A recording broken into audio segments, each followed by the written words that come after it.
Conference tournaments are officially over, which means the next games we'll be seeing will be in March Madness. But now the biggest question everyone is asking is who can actually win the national championship?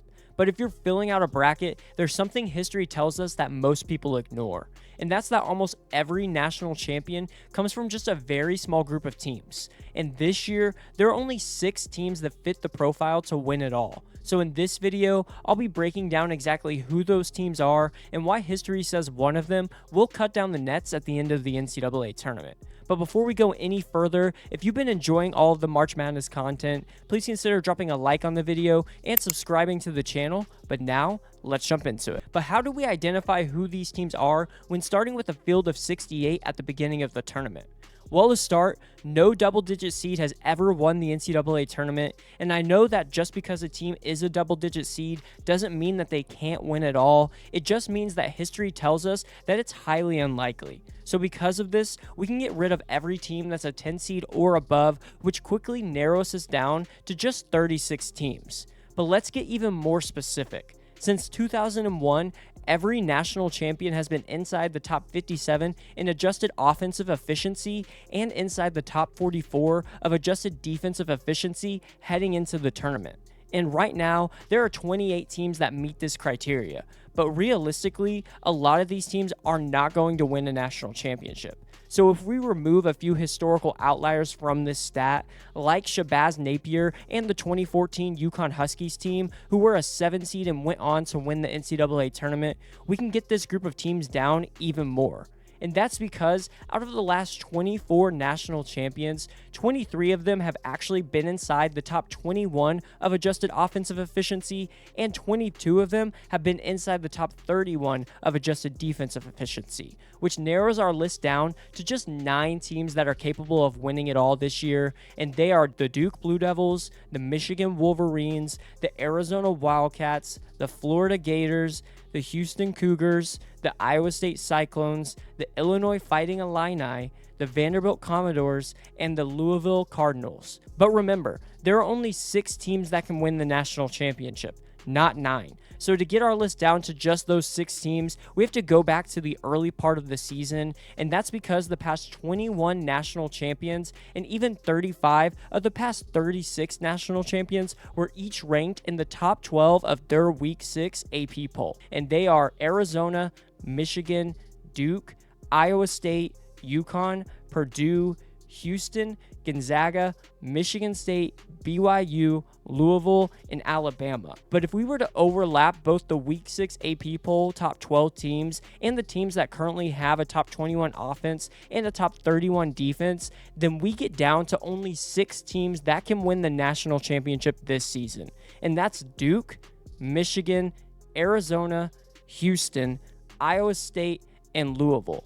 But let me expand on why this trend could continue this season, and I'll start with Duke. And if you thought last year's Duke team was good, this year's team might be right up there with them, as they are currently the top-ranked team in the country and leading the nation in net rating. And just like last season, Duke dominated the ACC, going 17-1 in the regular season conference play and winning the ACC tournament. And once again, they have the National Player of the Year on their roster, and this time it's freshman Cameron Boozer, and he has been dominant all season long for the Blue Devils, averaging 22.5 points, 10 rebounds, 4 assists per game, and has shot over 40% from deep on the year. But he's not the only talented player on this roster, as you have other guys like Isaiah Evans, Dame Sarr, and even his twin brother Caden Boozer. But the best part about this Duke team is the fact that they are good on both ends of the floor, as they are ranked as the top 5 offense and defense in the country.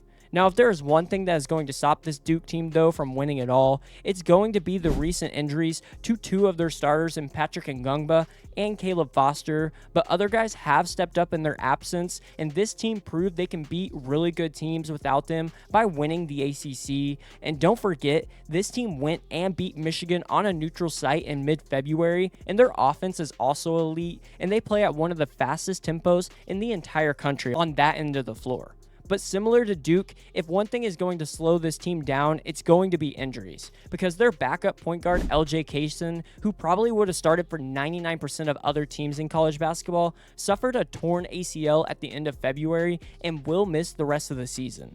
So if other guards like Elliot Cadeau and Trey McKinney can't step up in his absence, I could see this stopping them from winning a national championship. But one team that isn't lacking for guards is the Arizona Wildcats, who might be home to the best backcourt in the Big 12 with the Big 12 Player of the Year Jaden Bradley and 5-star freshman Braden Burries. And the craziest thing about this team is that their backcourt isn't even the best part, because their front court rivals Michigan's as one of the best in the country.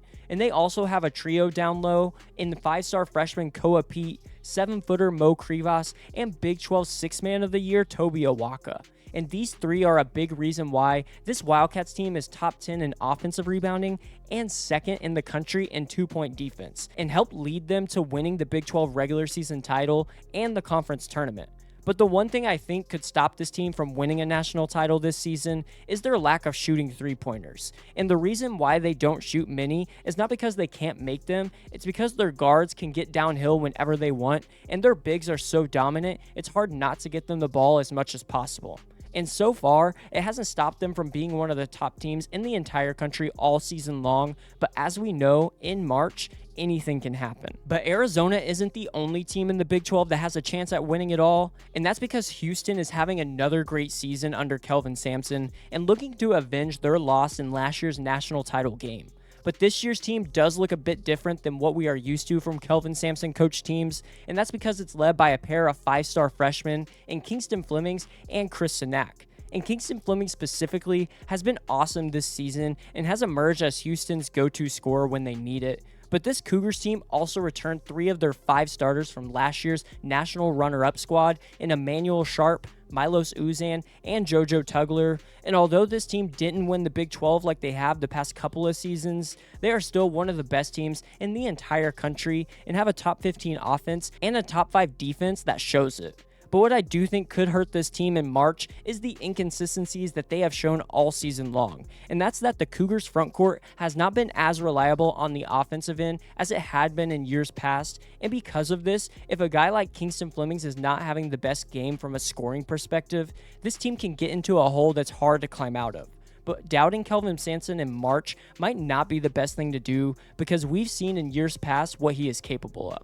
But even though Houston finished second in the Big 12 this season, I'm not sure they were the second best team. And that's because Iowa State had an amazing season of their own. And the Cyclones were a Jaden Bradley miss away from beating Arizona in the Big 12 tournament semifinals. And the one thing that is different about this Iowa State team from years past is the fact that they actually have a good offense to go alongside their great defense that they are used to having. And that, in large part, is due to their improved three-point shooting, as the Cyclones are top 10 in three-point percentage this season and have maybe the best shooter in all of college basketball in Milan Momcilovic on this roster, who is shooting almost 50% from deep this season. But Momcilovic isn't even their best player, as they also have guys like Taman Lipsey and Joshua Jefferson who have the ability to do a little bit of everything. But the thing that could hurt Iowa State the most when it comes to winning it all in the NCAA tournament is their lack of size and depth in the front court.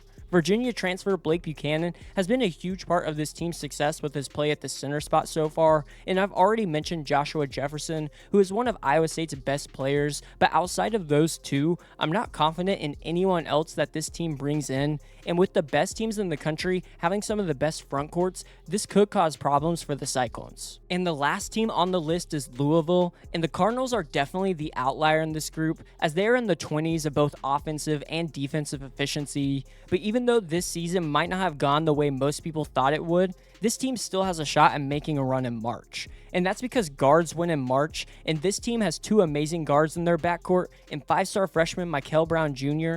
and Ryan Conwell, who has been one of the best transfers in the entire country this season. And with these guards, the style of basketball that Louisville plays is sort of boom or bust, as this team shoots a ton from behind the arc, with over 50% of their field goal attempts being from 3-point range. And because of this, Louisville has the ability to beat just about anyone if they are hot, but if they are cold, the reverse is true, and they could get upset early in the tournament. And besides their style of play, another thing that could hold them back is the back injury that Michael Brown Jr. has been dealing with for the majority of the season. Because without him, this Louisville team's ceiling is a lot lower. But there are a few teams that I think could break these trends this season, and I'm going to start with the defending national champions in the Florida Gators. Because although Florida was upset by Vanderbilt in the semifinals of the SEC tournament, this team still has been one of the hottest teams in the country over the past couple of months. And the only thing holding them out of this list is the top 12 of the Week 6 AP poll, because they also rank in the top 10 of both offensive and defensive efficiency, and are home to arguably the best front court in the country, like Michigan and Arizona. But another team that is not on the list due to being outside of the top 12 of the Week 6 AP poll is Illinois. And the Fighting Illini are home to one of the best offenses in the entire country and are led by breakout freshman Keaton Wagler.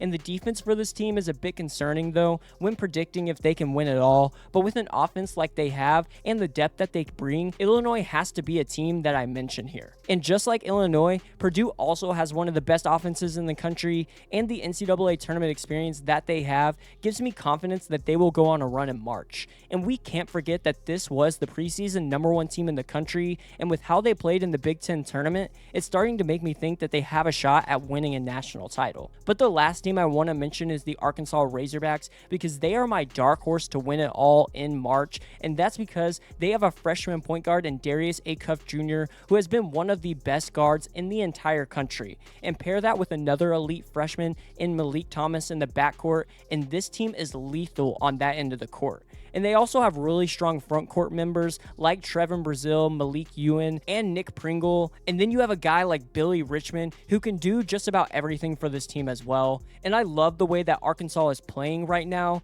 and I could realistically see this team making it to a Final Four. And if they get there, who knows what could happen. And although these are all just trends, when you see the teams on this list and look at how they have played so far this season, it makes sense why they are here. And because of that, I think the trend has a really good shot at continuing in the NCAA tournament this season. But that wraps it up for this one. Let me know in the comments down below who you think is the biggest threat to win the national title that's not on this list. Also, be sure to join my March Madness Bracket Challenge. The link is in the description.